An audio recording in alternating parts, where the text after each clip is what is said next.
Alright. Insert intro. So I got this little Brinks weatherproof guy. It's actually a little beat up because I actually used it. But it's missing the weather guard on the bottom. And figured I'd test out this new little pick that I made.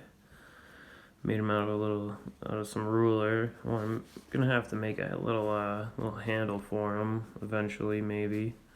But yeah, let's try and get this Brinks open. These guys give me a little bit of trouble sometimes, but shouldn't be bad.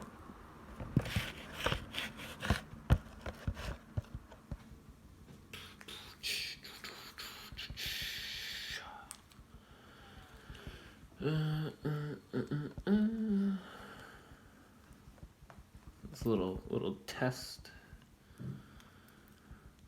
and click,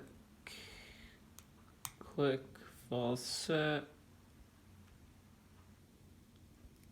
and should be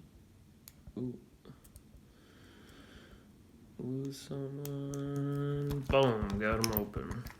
Guess that this guy didn't give me a hard time this time. I think sometimes my tensioner binds up on the core on them and I don't notice, but yep. So that's the Brinks with my new little piece of ruler pick that I made.